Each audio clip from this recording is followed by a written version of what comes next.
Hello, good morning or afternoon or evening, wherever you are, my fellow Omoluwabis. This is Ama Bookman with another episode of Ile Echo Omoluwabi, where we promote African development through the restoration of African ethics, philosophy, and culture in the Yoruba tradition. Very excited today to begin our conversation with our honored guest, Oluwo Jogbodo Orunmila. He is a Babalawa in Ibadan State and an Osun State, but today he's here to talk to us about the SARS protests. If you've been following news or social media, you know that there's massive police brutality protests going on in Nigeria today, and that's what we're here to talk to him about. So welcome. Thank you for being here. I want to begin by asking you, what is SARS? So not everybody will necessarily know what SARS is if they're not in Nigeria. Can you describe the acronym for us and tell us what they do exactly? SARS is a part of the police force here in Nigeria, Africa. They were created around 1992 to work with the government on thieves and other things going on in our community. They go after the robbers and kidnappers and stuff like that. But started earlier 2000, 2001 down to now. They start coming out to the streets, you know, and getting involved with a lot of police brutality, killing our people, raping our women. They start doing all these things. So we youth were like, what is going on? So we started this protest for like 4 or 5 years ago. But every time the government they told us they are going to find something to do about it. Until now, they didn't do anything. So now we are on the street for like 5 or 6 days now, protesting non-stop until the government hear our voice and end the SARS movement. We want them to end SARS completely. And after they end it, we want them to end police brutality going on here in Nigeria. And that is what we are fighting for on the street. Thank you for that. So I have heard that they discriminate. So explain to us what some of the things they're doing. So for example, I have heard that, if they catch you with like dreadlocks, they say you're a Yahoo boy. What's a Yahoo boy? What's wrong with wearing dreadlocks and why would you get discriminated against for doing that? What are some other ways that they target people? And I've also heard that they basically are harassing people when they see opportunities to steal, like their laptop. Can you kind of elaborate for us what some of the challenges you guys are facing with SARS? Oh, okay. So here is the thing. If you meet a SARS officer on the road, like when you are driving and they stop you, first thing is you must not have an iPhone on you. If you have an iPhone, then you are in trouble. Seeing any iPhone with you, you are in trouble immediately. That's number one. You must not have dread on your head. You must have locks on your head. You must not have tattoo. You must not wear good clothes. Like putting on designer, like any designer. You must not put it on. All these things they believe if you do things like that, then you have money. And SARS, they are after money. If you don't want to give them your money, they are going to beat you up, take you to the police stations and detain you then. There are many cases when we heard about when they arrest a real thief and put them in cell and they go on the streets, harass guys, bring them to the police station. They will now switch the people, they will now switch the guys they take on the street, they will now put them in the cell and release the main thief after collecting the money from them. So these are the things they are doing. If they see our ladies, if they see like a young, beautiful young lady on the street, they walk up to the lady, start asking her questions. If she say other things, they will try to harass her, take her to police stations. We had cases where they rape many of our ladies because they are beautiful and young. These are the things they are doing. They hate iPhones. That is their first problem. Once they see iPhone on you, you are a fraudster, and they're going to beat you, take money from you. That's number one. Number two, no tattoos. When you are meeting SARS, you must not have tattoo on you. If you have tattoo on you, they believe you are a criminal. If you have locks, dread on your head, you are a criminal. If you have like designer on you, putting on chain, looking good, fresh, you are a criminal. They'll beat you up, take your money. They even do it to the point of they have their own POS machine where they will just tell you to bring your ATM and collect money from you. Like that's what they do, and this is real. It has been going on for years now. Like if they don't bring their POS, they will take you down to the ATM machine at the bank and ask you to withdraw money. They are doing it to the point of they will go to club and look at all the young guys there. Then following money when you are going home, they are following you to collect their own share of the money. You know, things like that. You cannot work freely in Africa here in Nigeria. You cannot. As a young guy, maybe you're working and you have money, okay, with my friends, let's chill out. You can't. Because when you're going on the road, the SARS will stop you, harass you, beat you up, take your money, and these are things they are doing. Is this a situation where they are discriminating because they can and they need the money? Like, it's because it sounds like there's a combination of things going on. One, they see an opportunity to steal.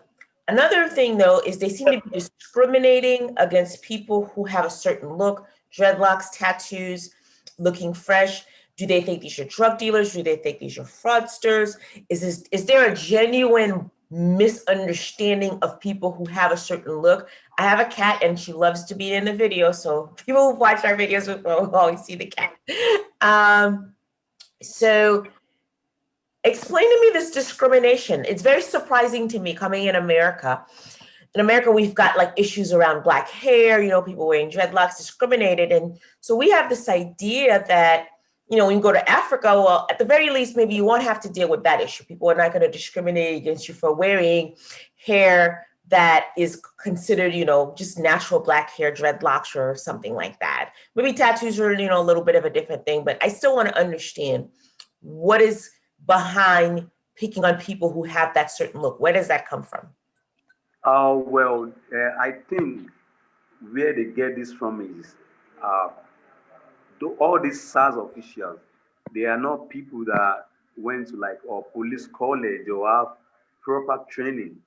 They are just like ex-convicts, people that are angry, like people that are, you know, they just bring them up like, oh, come to the forces and start doing these things. They don't go through proper training, so they don't know what human rights is.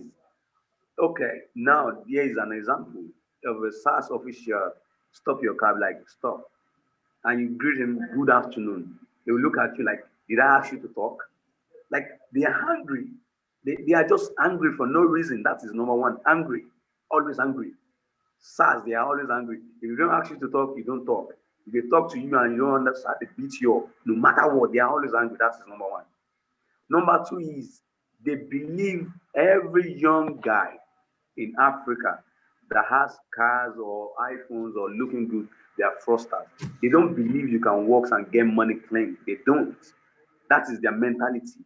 Every young guy, starting from the age of 18, 19, 20, you have a car or a good looking, you have iPhone, you have good phones, designers and stuff. They don't believe you can do that without going into fraud or selling drugs or participating in things like that. So that is their mentality. It's looking good. They don't believe you can look good and be legit. They don't. No SARS officer believe that. So I think this is So is why they wearing are going dreadlocks after. considered looking good or not looking good? Yeah, they believe you are looking good if you have because they believe you have to visit the salon all the time, you know, to keep dreadlocks. They believe you have money, and if you have money, they believe you are a fraudster. To SARS officials Interesting. can't have money without being a fraudster because they are fraudster in the first place.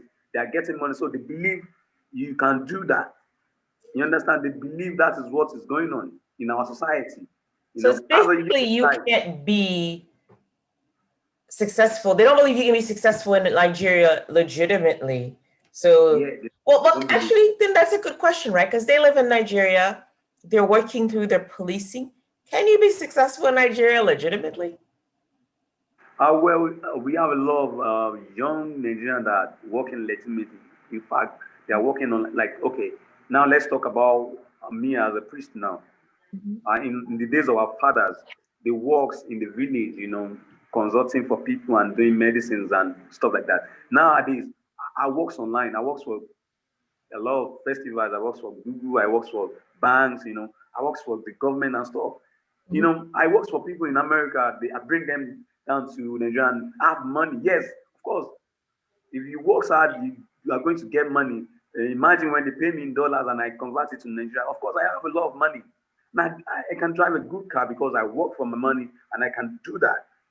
So now SARS now meets me on the road. They be like, "Oh, you look very young. Where do you get this money? Come." And I go, "Oh, I'm this. I works with this."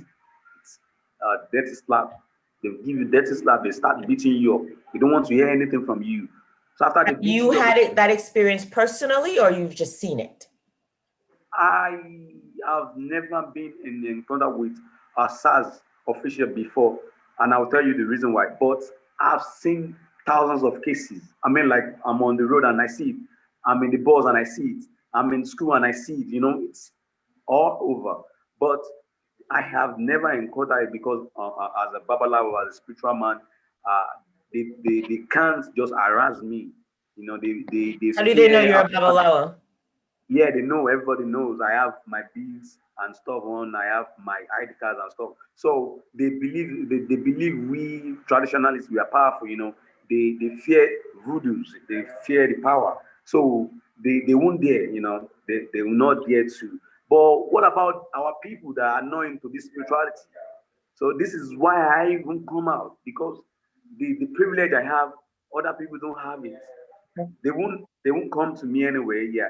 There are times when I go out and I see them harassing guys and I walk up to them and say, leave this guy alone and they will obey me, because they don't want problem with African spirituality and stuff. Wow. But we must end this. Like we must end this brutality. It's a big thing, I'm telling you. Like it's a big thing going on here. The brutality is big. The guys are living in fears. You can't go to restaurant to eat. You're in trouble. The moment you have money to eat at the restaurant, then you are a fraudster. Wow. Like anything, just anything. So you can't You enjoy breathe in, life right? at all. That's crazy. So, I've been hearing different numbers just in the past 72 hours of people who have died. I have heard 10.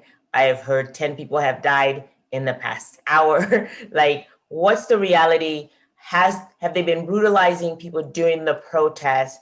Do we have accurate numbers in terms of how many who've died? Oh yeah, the protest when we started, the SARS officials, the police force, they come out, they start shooting against our people. We heard about the cases of one of our brothers in Ogbomoso, Oyo State. He died. In Abuja, they shoot at people. In Lagos, they kill our people too. We have lost like maybe 8 or 9 brothers now. It's a big thing. In fact, I even heard today at Surulere in Lagos, they are shooting at our people.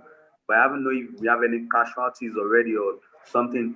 But the more we are protesting, the more they are shooting at us. The government, they are not ready to listen. And we are not ready to listen too. So I think this is going to last for a very long time because we need to show them that we put them there. We, the youth, we are the nations. We, the people, we hold the power. So if they think they can kill us, then they should kill us all because we are not backing down soon. We are not. What's odd for me, living in America, we've been going through massive protests against police brutality. The George Floyd case, which I'm sure you've heard of, made international news, Black Lives Matter. And we even saw in Nigeria and in Ghana throughout the continent, people protesting in solidarity with Black Lives Matter. But For us, we often understand it as a racial issue. People are getting attacked, killed here because of their skin color. That clearly is not what's happening in Nigeria. And it's a bit surprising, it might be for us to kind of consider that even in the case where you don't have that issue, that you still have this brutality issue. Help us understand the root cause behind this, right? So clearly it's not racial animosity. I think you've kind of touched on that with if they see you're looking well, but I don't know, I'm not sure if that doesn't fully explain it to me, because why should they harass people who are looking well? And what do you think? Is it that they're underpaid? Like, what is the root cause of why a police force would be abusing their own people in their own country? The thing is, if you look at the salary of the Nigerian police force, it's very low. You know, uh, I think they receive like 50,000 to 60,000 naira per month, which is very low if you look at it. The economy of the country. You know, I think that is number one thing. So now they see civilians, you people, looking good, and them being in the force, protecting people. They don't have that money, or they don't have that kind of salary range. So I think that's actually one of the reasons why they are angry. And another thing is, you see, these things going on in our society is about the police force entirely. The police force are using that SARS organizations to exhaust money from we youth. If they get money from you, they have their range of money they have to take back to their boss. Like, you get it right. Like the officials on the street, before they leave the stations, their boss will be like, "Oh, when you are going today, you have to come back with this so amount." So they have to work. If you are not cooperating, they will kill you, because they have a certain amount they have to give to their boss, and after that, they have to have some less for them.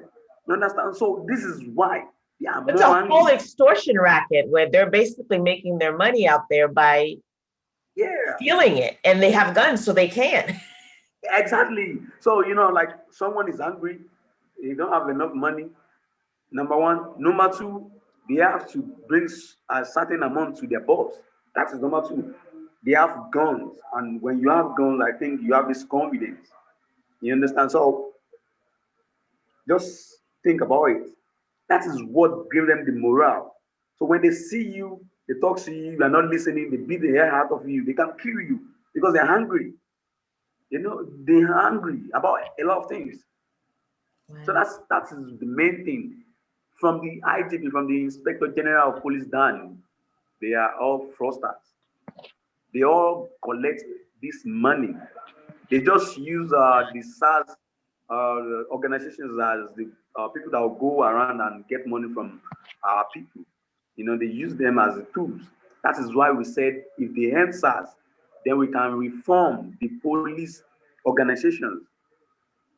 So that is what is going on. So speaking of the reform, the protesters have put out 5 points, and allow me to share my screen for a minute with everybody so that we can see what they are asking for. And then we're going to talk about it, because it was very surprising to me. Saturday night, I went to bed, I was watching what was going on. And then Sunday morning, I wake up and I hear, oh yeah, the president and the government is ready to, negotiate, and now I'm hearing that they've agreed to this. Let me share this, and then we're going to talk about the specific demands and what you think about what the government is doing and how they're responding specifically. So 1 second here. All right, so here we go. Can you see my screen? Yeah. And you see our 5 demands? Yes. Okay, so calling for the immediate release of all arrested protesters. I'm not sure how many that is. By the way, another issue that came up, which we probably want to talk about, is there have been funding raised for protesters, which the government have basically seized the money. So I want to get into that, but let me go through this. Justice for all deceased victims and appropriate compensation for the families, setting up an independent body to oversee the investigation and prosecution of all reports of police misconduct within 10 days. In line with the new Police Act, psychological evaluation and retraining to be confirmed by an independent body of all disbanded SARS officers before they can be redeployed. Okay, that's a good one, actually. An increased salary so that they are adequately compensated for protecting the lives of their citizen.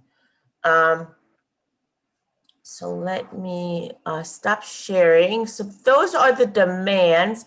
So the first thing that, I mentioned is Buhari has said, okay, guys, look, we're doing this. Do you believe him? What do you think? It just seemed like it was too easy. But from what I've been researching and reading, this is not the first time the government said, okay, guys, we're doing this. So do you think it's going to happen this time? I think our president is very clueless. He's very old man. Okay, let me share this with you first. The Lagos State governor visited the president yesterday and talks about our demands as a youth. Do you know what the president did? He was laughing. Like, we, the youth, are on the streets. They are killing us. They are putting our people in jail. They are doing this. And when they bring this to you as a president, he was laughing.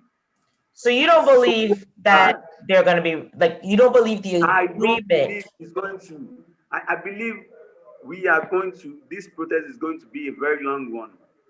Believe me, it's going to be a very long, because they are not ready.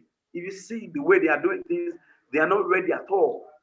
This is what they do all the time. This is like, oh guys, now we heard you. We are going to disband them, and we're like blah blah blah blah blah. That's it. But this time around, we are not going to listen to that.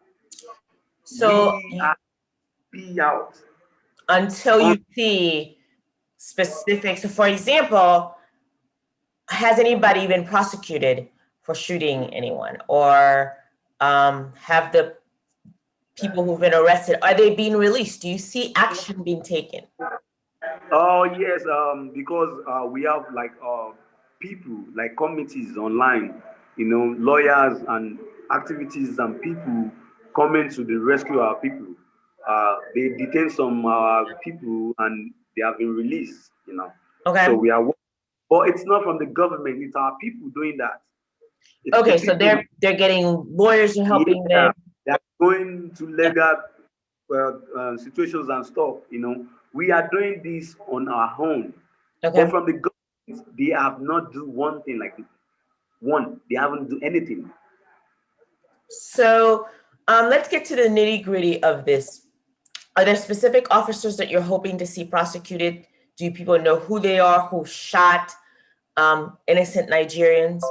Kind of like here, we know there were specific people who, this guy killed George Floyd. We want him prosecuted.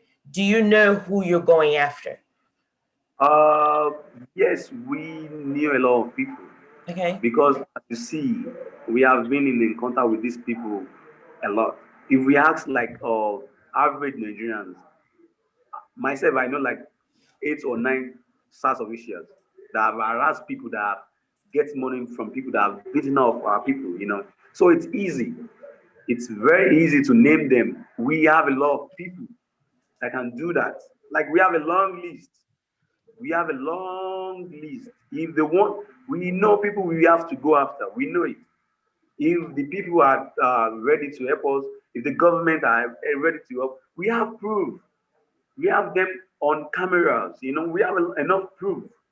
So we know who we are going after. And we know what we know is it's general. Because believe me, when they take all this money, they take it to their stations, to their DPOs, to their IPOs, to their, everybody, commissioner of food, everybody, they share from the cake. It's big. Are you asking for a salary increase from 50,000 naira to what? Well, to something good. We don't know yet. We haven't concluded on that yet, but I think to something good because that's very low to be considerate.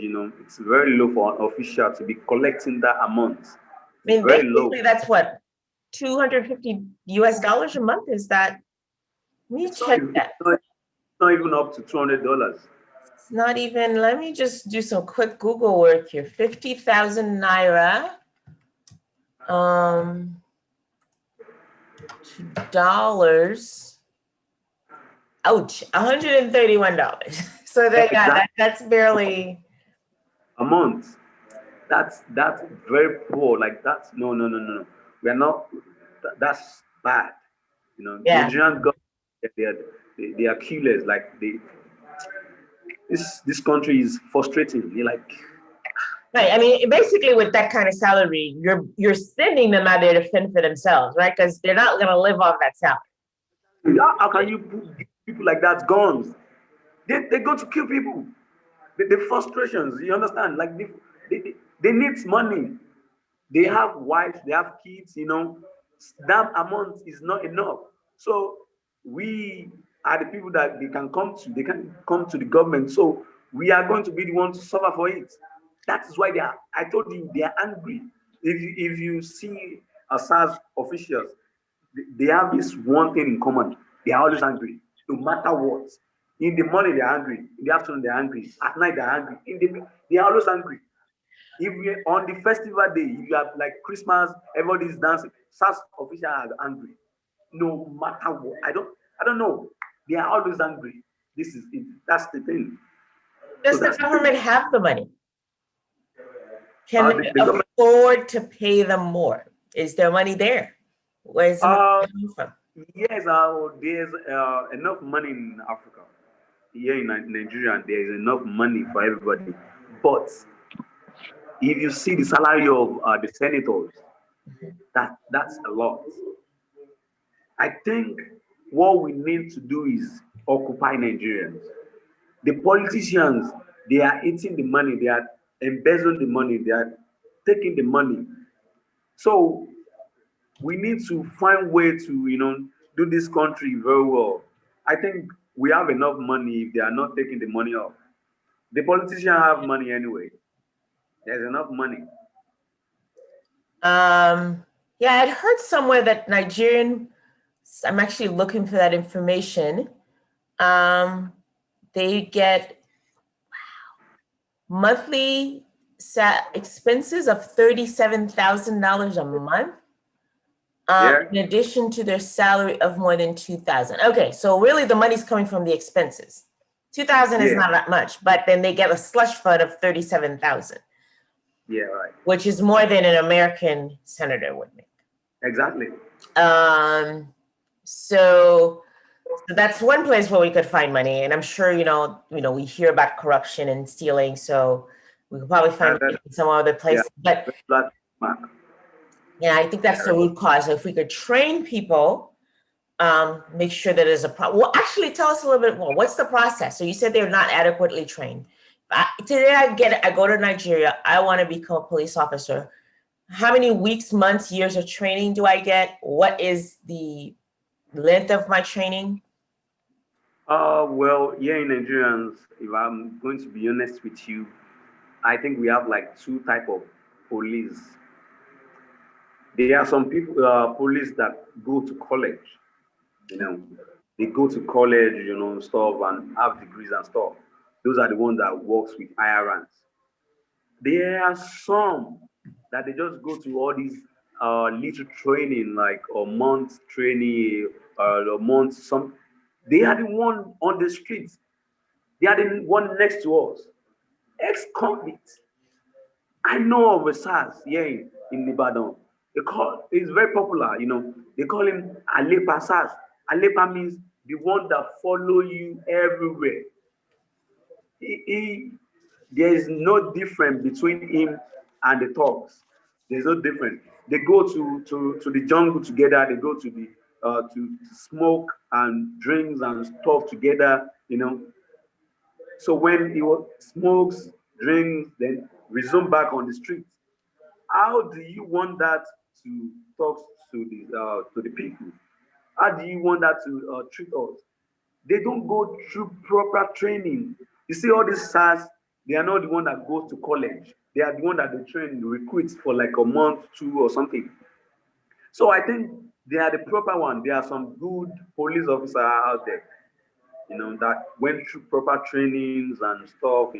It's not like they are all bad like that. But the populations of the one that are bad are more than the good. If you have like 100%, the goods one are like 5%. Like 95% of them are bad. That is how bad it is. How can the 95 be more? Like the bad one are more than the goods. That's like almost all, because 5% out of 95. And this 5%, they are not even on the streets. Mm. You know, so the one that are close to us are the bad ones. We are the next to the killers. So how do you want to get along with that? Because we are black, because we are Africans, does that mean we go along with the killers or something? We want good life too. We want to live free. Like we see how people around the world live, and a lot of people. I have a lot of cousins in Americans and stuff. I know how they live. I know. So we are next to the killer here. They are killing us, raping our women. A lot of brutality going on. Yesterday, one of our old women, they went to the stations to bail out their child. One of the police officers slapped the woman. We have it on video. That's that's so heartbreaking. You know, we have people that SARS officials kill three of our brothers. Three, not just one, three. That's heartbreaking. They are killing us. They we are dying. Like seriously, we are dying here. It's so serious to the point that you cannot go out. That's how bad it is. You can, as a young guy, if you look good, then you are in trouble for no reason. If you are a young guy and you look good, then you are in trouble. As you are going out that day, you don't know if you are going to come back, or you'll be dead, or in stations, or in jail, or in prison or something. So that's how bad it is. So, given that this has been going on for years and Nigeria is strategically important to Africa as a whole, has there been any assistance, intervention on regional or continental bodies like ECOWAS or the AU, or would you even welcome that? Well, I don't think there's anything united in United Nations. The not Talking United about, Nations, I specifically said ECOWAS and the African Union. we haven't seen any ECOWAS official anyway. We haven't seen any African Union officials. We haven't seen anything. These fights, okay, when we start the struggle, at the local news, they are not taking up the news until we started tagging the CNN and BBC. That is how bad it is. I don't know how our African president have this power, but it seems like they are asking all these AU and ECOWAS and stuff not to interfere in these things. This is how bad it is. The people set up a committee where we have this fund. If we have to take a lawyer or give out food to the protesters, water, we have this money we are putting aside. The government even go after that fund. That is how bad it is. They go after the fund and try to break it down. So they are trying to break everything. They are arresting people that can speak out. A lot of people are in jail. So we haven't seen ECOWAS. I haven't seen ECOWAS officials. I haven't seen AU. I haven't seen United. I haven't seen anybody.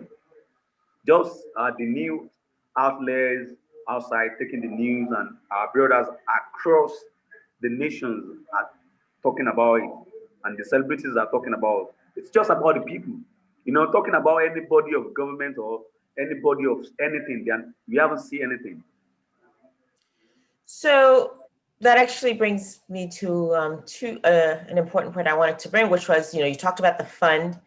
I saw people from around the world actually or donating to that fund, and that has been seized. So that was one way that people can help. Two questions. One, is that something that's you guys are working on resolving so that that money can be released to the people they were intended for?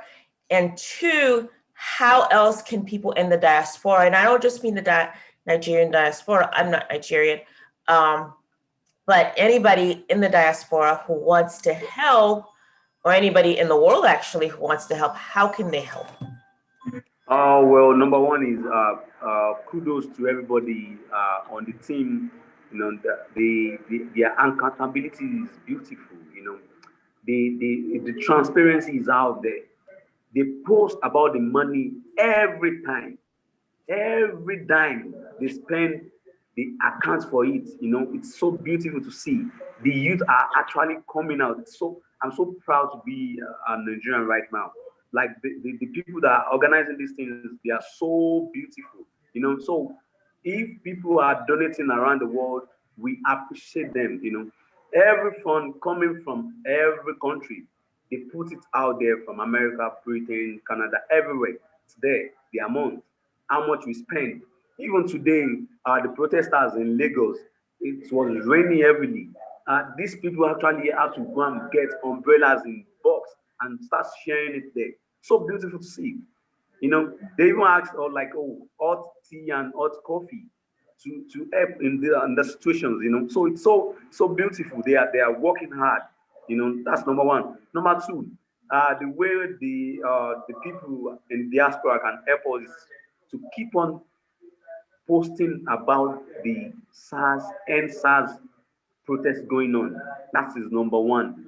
We have to put it on the trend table for a very long time.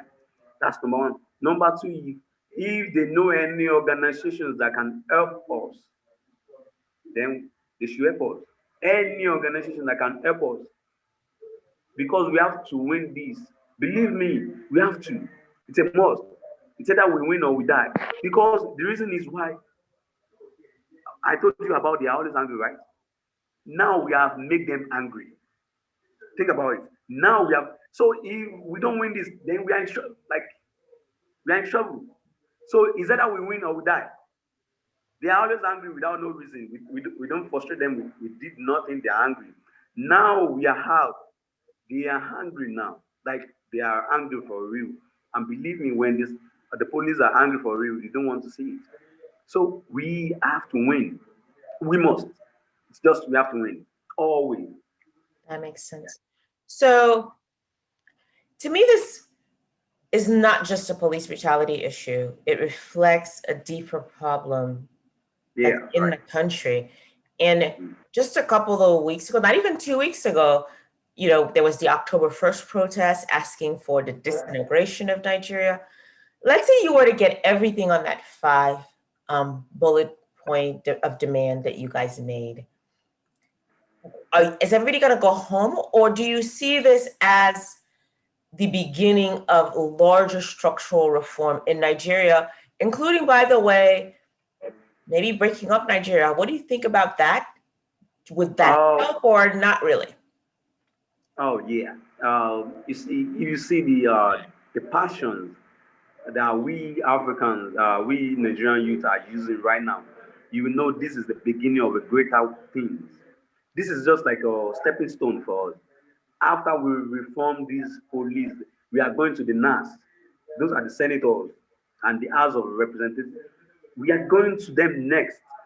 From there, we are going to the president. We have to make this Nigerian a better place. You know, the youth are ready. In fact, today, we even formed this Nigerian youth party. That is how ready people are. The youth form this party, and we keep shouting, "We have no leaders yet." Mm. Every youth matters. We are our own leaders. So if the politicians they are trying to talk to some of our people, we keep telling them we have no leaders. If you want to talk to us directly. Talk to us on the national TV. Talk to us in the street. It's not like we are going to put like, oh, two or three people behind closed doors. where everybody has price. So if we are trying to, we have these leaders and stuff, then it's going to break us down. Mm. But we are not breaking down this. We are going off. Even if we have to protest for like 10 years, we don't care. From this to the next, to the next, to the next, till Nigeria is great again. And if we are going to break up and stuff, then fine. We just want a good life, that's all. So this channel is called Ile Eko Omoluwabi, and one of the things we try to talk about is Iwa character, living an ethical life. And you're a Babalawo, so this is something that obviously is part of Ifa tradition of You're right. fostering proper Right. character. Do you see any connection with what's going on in Nigeria now and the need to foster the ethics of Omoluwabi in Nigeria? Oh yeah, you see, this is the main, the roots of our problem. In nations, or it's not even about nations. Let's use a tree. The tree lives on its own roots. When you forgot your roots, then you are doomed. I think we forgot our spirituality. We forgot our culture. We forgot our traditions and the teachings of our forefathers. Talking about Omoluabi, what does that mean? Omoluabi is the code of living a good life. Omoluabi, you have to have patience, suru. Omoluabi is about love, ìfẹ́. Omoluabi is about òtítọ́. Òtítọ́ is truth. Omoluabi is about ìfaradà, perseverance. It's about honesty and humility. It's about one for all and all for one, not just every man on his own. That is how African was built. But we forgot all these things. So now see where we are. If the policeman can think, oh, this is my brother, I don't have to shoot him, I don't have to kill him. To think, Omoluabi, but we lost every that. So I think our culture has a lot of things to do on what is going on here. As a priest, I told you I have never encountered with this SARS official before. It's part of Omoluabi because the way I walks around, the way I talks, and they know what I can do. So this thing in them, that thing in them of being African, keep telling them you can't fuck with this guy. So now think about if every Africans have their own spirituality, cultures, and powers, they will respect us more. They will. So it has a lot of things to do. I'm telling you the fact. It has a lot. When these protests are going on, people keep talking to me on Twitter like, "Oh, Oluwo, when are you coming out?" I said, "I'll come out. Believe me, I'll come out." And when I came out, I got with my guys. We are a lot, and I have a lot of cars, buses after me and stuff. People start messaging me that they came out because I was there, because they believe I can protect them against guns and stuff. So now think about it. Why do you have to wait for me? Like I'm just a young guy like you. You can learn the way of your forefathers too. You can learn your spirituality. You can learn about your culture. Then you will say you don't need anybody. You know. So it has a lot to do with, yeah, that's right. How can people get in touch with you if they want to learn more about IFA? How well, my page on Twitter, Facebook, and Instagram is the same. Oluwo Jogbodo Orunmila. Then when it's if they actually put it on Google, it's there. There's a lot of articles about me because I work for a lot, so it's there. They can, everything about me is there on Google. Oluwo Jogbodo Orunmila. Yeah, it's there. Okay, but we'll put that all in the description box for everybody so that they can get in touch with you. I have really appreciated this conversation. Thank you for enlightening us. And I hope that our guests have as well. I think what really strikes me as important coming here from, the perspective of a diasporan living in America is that we can have some of those challenges that are not just rooted in race, but that are really rooted in a cultural problem. And I really like your answer to the last question, which is that in a lot of ways, this is not just another political and economic problem, but it really is an ethical and moral problem that we have to face head on and challenge. And the root of that is to really kind of look into the sources of our traditions as people of African descent, Right, and right. particularly in this case, the Omoluwabi ethics, which we try to talk about here on this channel. So thank you, everybody, and thank you, Oluwo, for being with us today. Please like, Lecture is mine. share, and subscribe to this channel. And as I always like to say before I go, a tree does not make a forest. Take care of yourself. Bye-bye.